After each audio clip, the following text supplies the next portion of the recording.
Hello, everyone, and welcome to a new offline series where we take an in-depth look at books, comics, TV shows, and all things Star Wars. We love Star Wars lore, things where we have a solid, this is right, this is wrong, but there's so much about this awesome universe that is up to our personal interpretations. Not everyone's going to agree, and we love fostering those conversations and hanging out with people who have just amazing perspectives in different ways on different things. So we're going to be hosting, encouraging positive discourse, and this conversation is open dialogue between Star Wars fans who disagree. In this episode, we got Element 7 and Alanis, and they disagree on the Grand Master himself. Is Yoda trash? Is Yoda the King of Kings? Ooh, we're gonna get heated here. So without further ado, let's get into the conversation. Please enjoy your stay at the Dyad Lounge.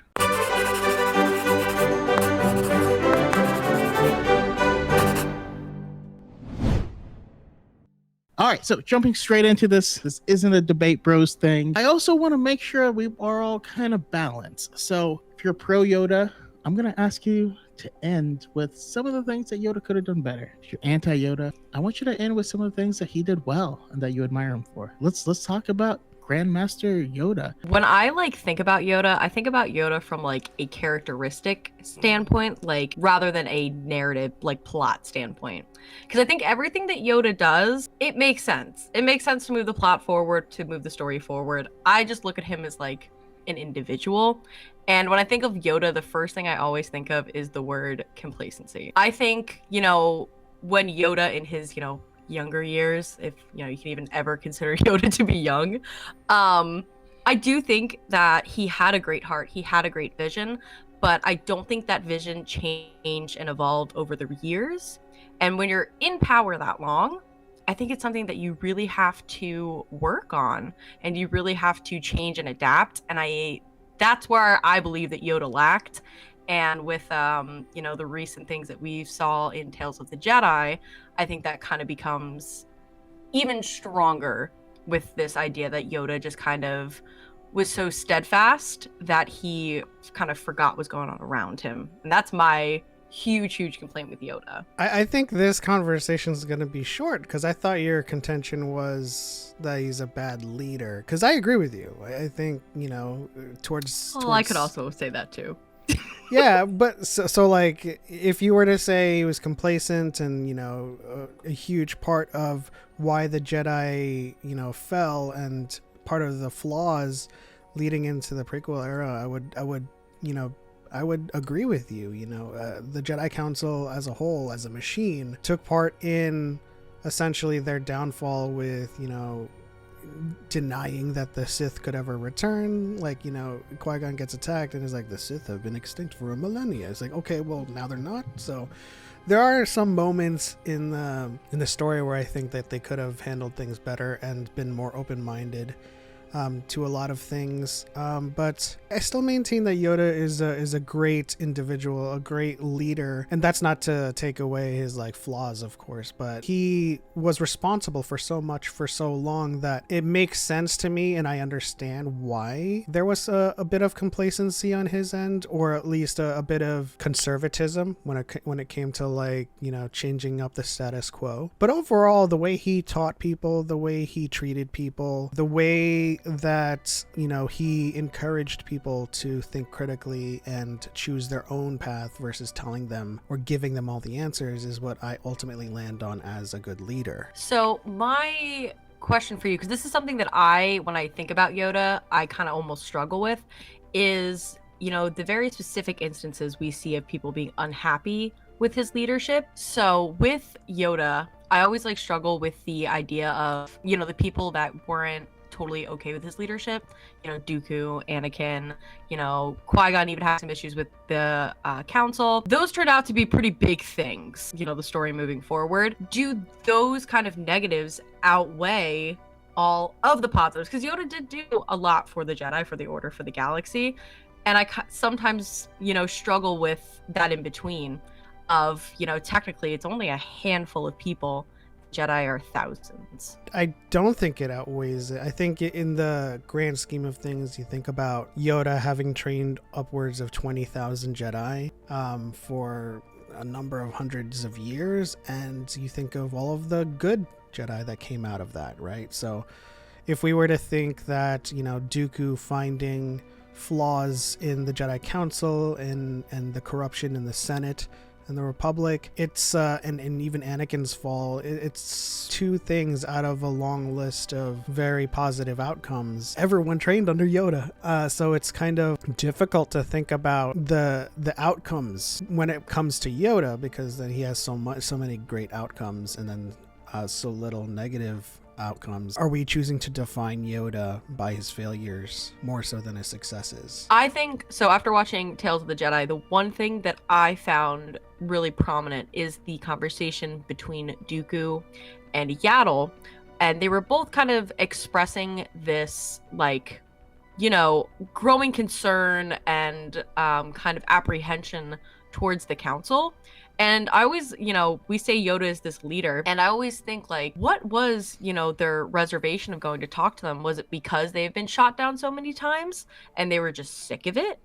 Did they not want to go speak to there because they think they wouldn't be listened to, that they would get made fun of? And then kind of conversely, what does that say as a grand leader that, the people that look up to you feel this kind of dread coming to talk to you? For me, I think it comes down to the individual, because this conversation echoes a lot of what we see in Dooku Jedi Lost. Mm-hmm. When he's confronting Yoda, and he's like, what would you have done if I told you about her? And he says, I would have helped her. And there's a lot of these people who assume that for the most part they are just, it's not within their power to question, and that is sort of a flaw in their teachings or their interpretations, because Yoda has taught 20,000 Jedi, and every one of them, including Qui-Gon Jinn, have all come out very different people. In the High Republic, spoiler alert for Midnight Horizon, we have Comic Vitus, who ends up leaving the Jedi Order. And so there's a lot of people that Yoda teaches who take these teachings in different ways and interpret them differently. For Qui-Gon, he's a maverick and critical thinker, and for Dooku, massively venerates Yoda and just does not want to be a nuisance, I guess. And so a lot of times people think that you cannot go to Yoda for help, and Yoda will refuse them on some grounds of protocol. But I think Yoda would have helped if people had gone to him with the truth. I think a lot of people say that Yoda treated Anakin poorly before, when Anakin went to him with concerns about his mother. Anakin never told him, never confided in Yoda. He just said, a friend of mine is in trouble. What should I do? And then Yoda could only act on that information. I think it largely came down to Yaddle and Dooku being able to voice their dissent. I think Yoda would have welcomed that dissent. And I think my issue with Yoda is less about listening, I guess, and more about action. Mm-hmm. Because I think a lot of the times, especially with people in power, you can listen to forums and conversations all day long. I mean, House of Dragons, Game of Thrones, we see those scenes where they're sitting on the throne and, millions of people are coming in to talk to them, and they just kind of, okay, and move on. And I do sometimes get that feeling from Yoda that he is, listening and, giving some, little wise quip at the end and then moving on. And I would like to see, through maybe some type of media, almost like a Yoda follow-up series. Yoda as this is impossible in a way, but Yoda looking back as a Force ghost on all these moments and saying maybe I could have followed up in that moment with Dooku. Maybe I could have followed up, with Quinlan. Maybe I could have followed up with Anakin. Because you are right. A lot of the time he is given information at a very, cut pace, or the information that he's given is just plain wrong. So we can't really fault him for acting on only what he knows. But I think when you are as old as Yoda, you have the esteem as Yoda, and you have, role model status that you have, that it should be your job to take that extra step, to investigate what's going on around you. I guess in just my mind, everyone holds Yoda here, but a lot of his actions in the prequels put him on the same level as everyone around him. And it's just more of his resume that makes him great. There's not a lot of that I would disagree with. For Yoda, for a Grand Master of the Order, I think there's a lot that we don't know that happens. We don't specifically know what their larger duties are in the council. We just know that like the Grand Master is the title given to the most wisest, and then the Master of the Order is the one that represents the council's votes. It's really tough for me to kind of make a conclusion on whether or not Yoda should have done more. We see in Attack of the Clones he's teaching a bunch of younglings. Basically, I'm saying he's just really busy, and that's not an excuse. And in terms of like your earlier thought, I would love to see more Yoda stuff with him looking back on his failures, but also more Yoda stuff where we can see him being flawed and going through what we see Obi-Wan and all of the other Padawans going through. If you haven't read the comics, is Star Wars 2015.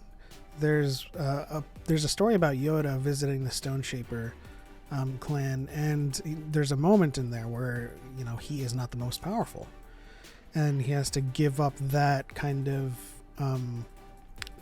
authority to someone who knows more than him. And it's a good story to read, but I agree. I think it would be an awesome idea to see Yoda looking back on his failures, and this also happens in Age of Rebellion Yoda, where he first lands on Dagobah. So well, I think just kind of randomly I can say how something you said hit me, and that's people hold him up here when he's actually not above everyone else. And I honestly felt that to my core as a content creator, because I've read a lot of Star Wars stuff, and I may have answers that other people don't currently have. Never asked anyone to hold me above anyone else. I don't think I'm above anyone else, and I want to bring everyone up on the same level so we can all just chill, and I wonder if the high esteem that he's being held in is more perception than it is reality, with how he keeps himself, with how he refers to himself, with how he addresses others, and with how he wishes other people would address him. And I think the one thing I do and will always respect about Yoda is kind of his just general importance to not only just like the franchise, but to the fans, because he is this very influential figure. You think of Star Wars and Yoda isn't one of the top 5 images that you think of, and just kind of the iconicness, that's the word that I was looking for, of Yoda is something that I think is very prominent. I think for me, my favorite part of Star Wars, funny enough, is like the flaws of it. I like understanding why plots change and move. So I am very critical of characters and their actions and autonomy that they have.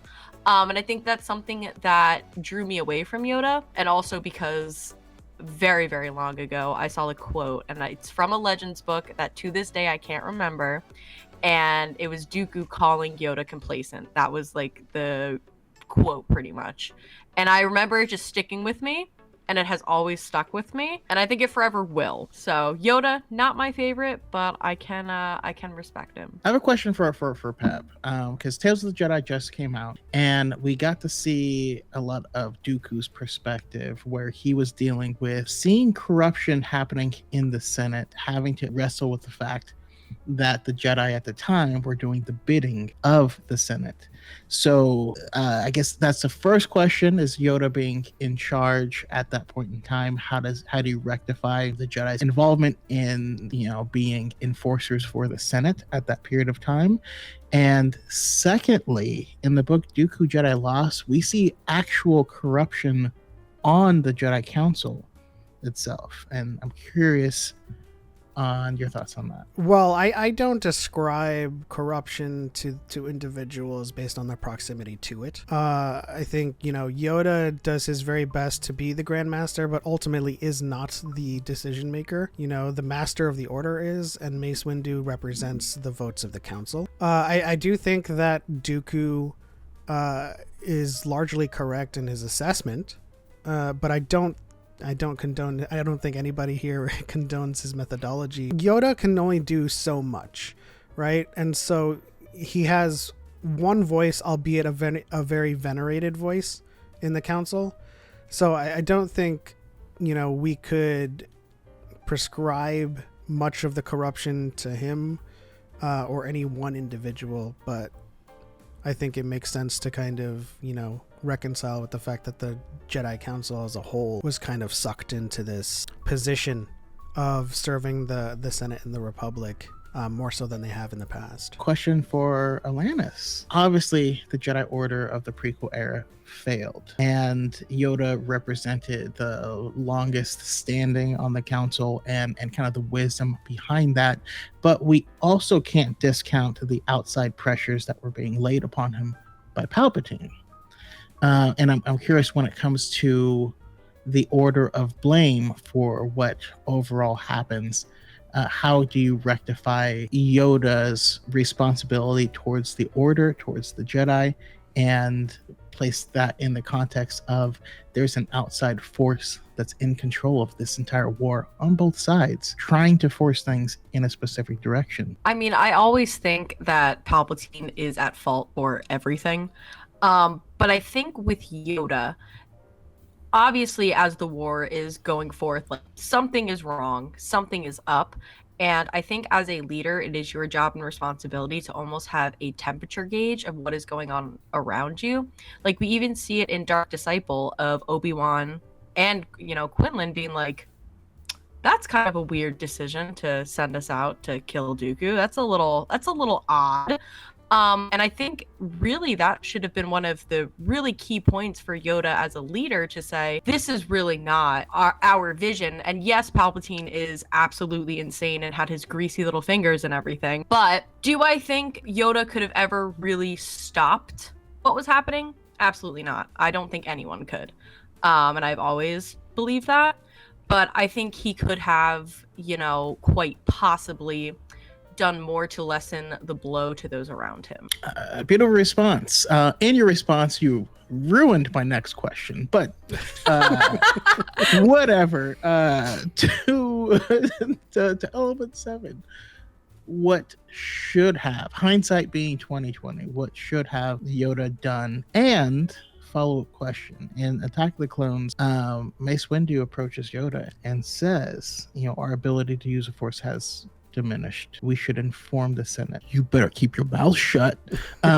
Maybe not in so much words, but was that the right choice? The benefit of hindsight, what should have Yoda done? I think, because the power of hindsight doesn't really lend to much of a clear solution because of how much Palpatine controls. You also have to keep in mind that even in hindsight, Palpatine would potentially have counterplay abilities. Even if you swerve left instead of right at this juncture, Palpatine could still respond to that. But to your best estimate, what would you say? My best estimate results in the Senate, declaring the Jedi traitors and charging them with treason. I think that, they painted themselves into a very, very difficult position of being arbiters of the Senate's justice, but also, being dependent on them for their jurisdictional power. That means they had to comply with the Senate and they had to, march to their fief. But, my solution would be that they distance themselves from the Senate completely and, kind of take a stronger stance against them trying to control things, with Palpatine trying to insert Anakin into the council, or Palpatine sending Jedi out on missions versus the council. There's a lot of things that I think they could have done to fight against that and to take a stance. But eventually I think Palpatine would have seen that as, something traitorous to possibly an earlier opportunity to execute Order 66. Atlantis. Palpatine is just always the issue. Yeah. And full disclosure, from my perspective, before the Phantom Menace even starts, Palpatine is in full control of the galaxy already, just behind the scenes and not legally, and he's trying to make it legal. So a lot of your main contention is with Yoda. I'm curious if you share that with the rest of the council. I'm curious your thoughts of the Jedi Council as a whole, as well as the Jedi as an organization. You know, of course, we have kind of the Jedi getting into bed with the Senate. Their thought process of, by using the Senate, we will be able to enact the most good. Do you think they could have done more good separate from the Senate? I am of the firm belief that they should have never been involved with the Senate at all.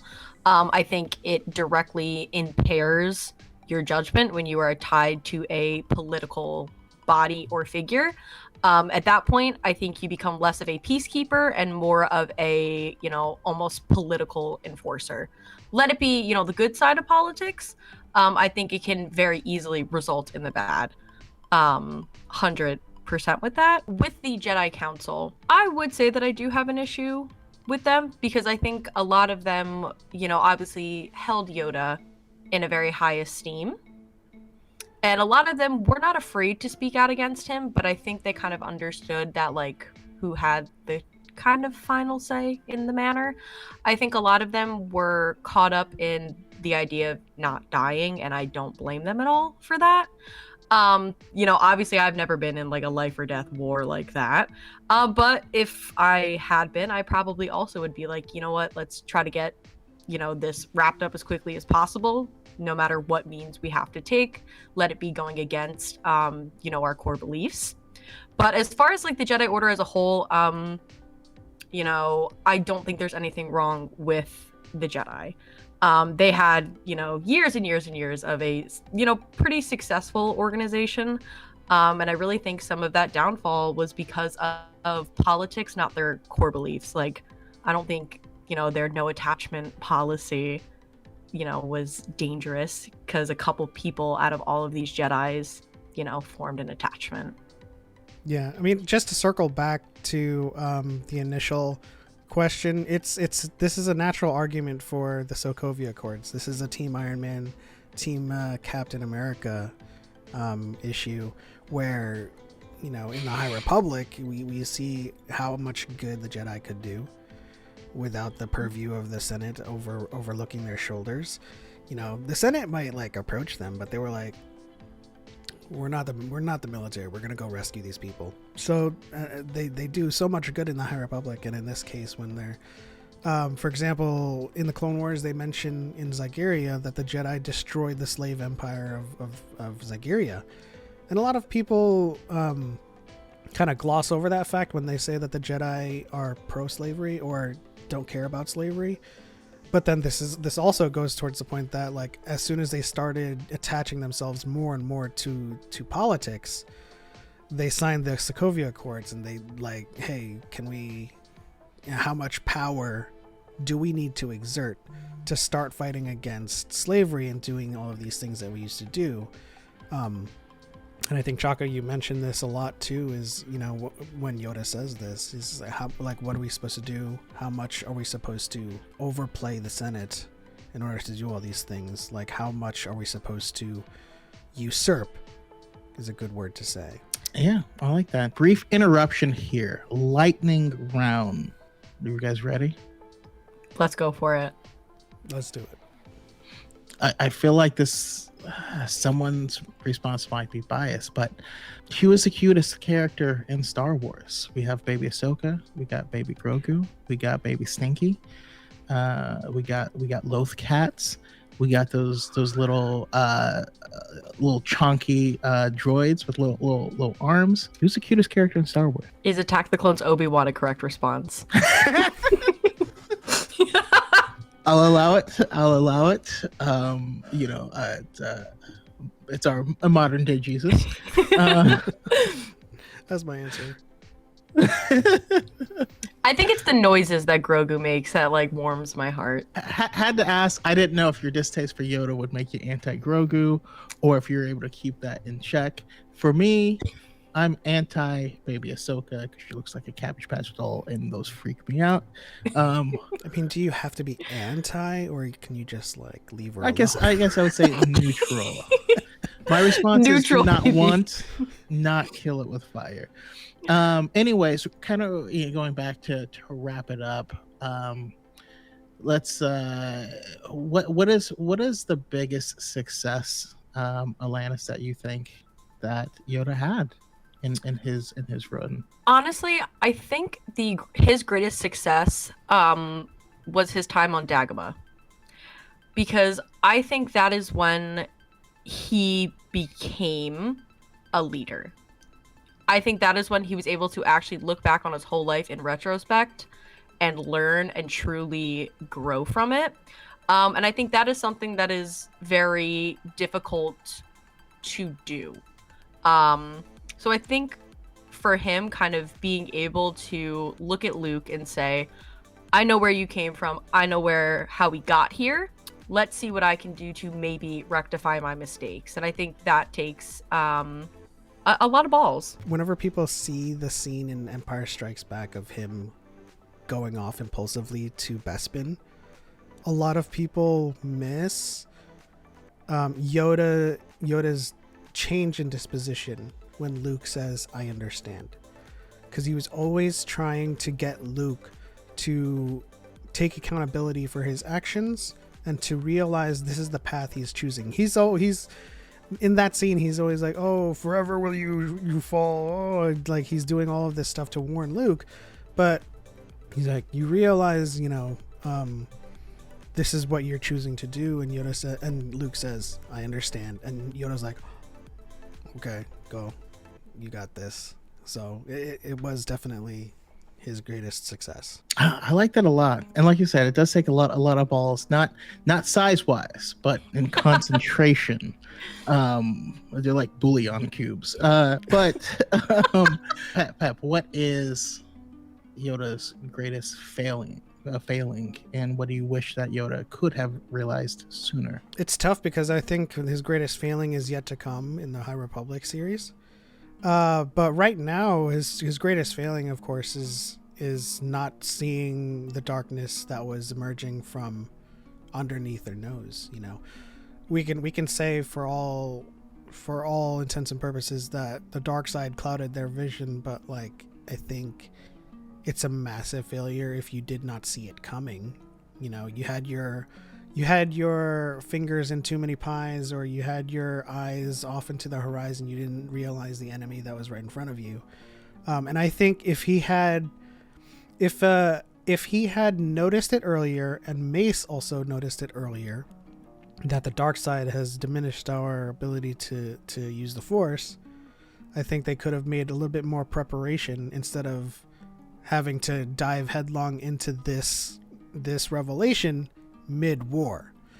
So like if by like Dooku Jedi Lost, or even earlier than that, they had known that the dark side was creeping in and trying to manipulate their views, they could have possibly taken measures to at least prepare for it, versus having to deal with it mid Clone Wars, which is tough for anybody. Okay, I do like that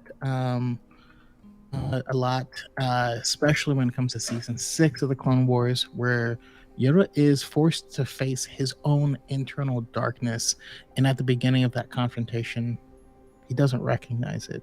He doesn't realize that he even has internal darkness until eventually he's like, I know who you are. I recognize this, and only then could it be defeated.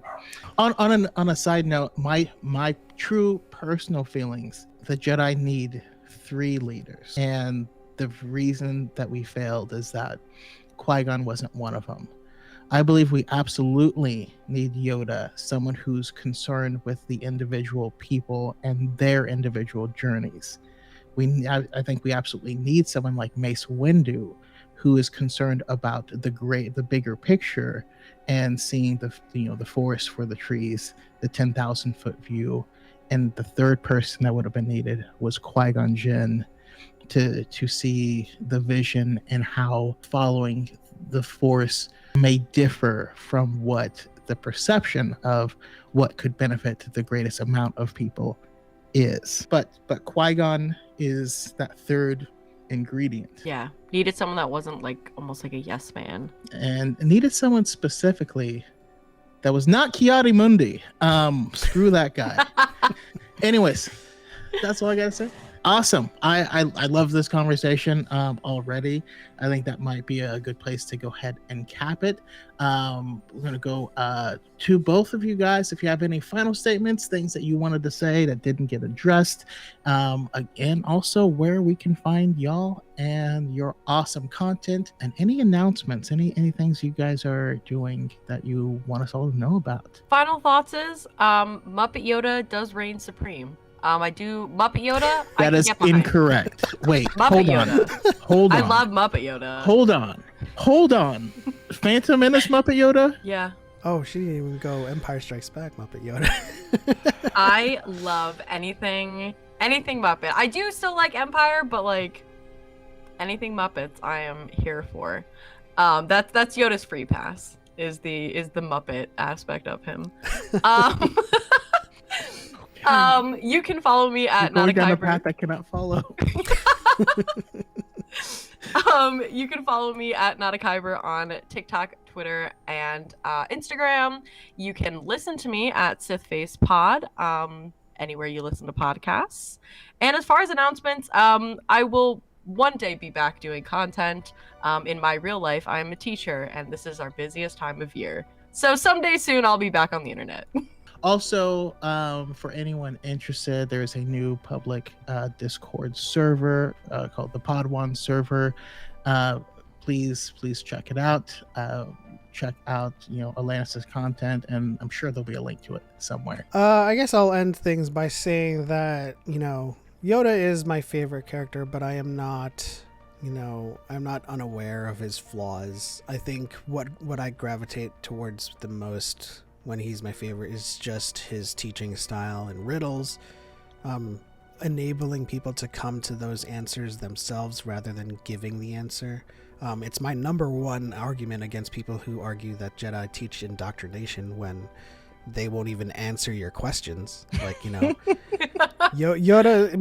Anakin goes to Yoda with about the vision of his mother, doesn't tell him the truth, so Yoda just gives him, like the boilerplate spiel. But in the case of his history of being Yoda, he treats the clones with the utmost respect, and he's infinite compassion for everyone. And when teaching Luke, when teaching Ahsoka, when teaching all the younglings, he's all about letting them come to their own conclusions. And that's ultimately, despite all of his failures, and I do accept that he had failed, he's just that wise old wizard that, that could.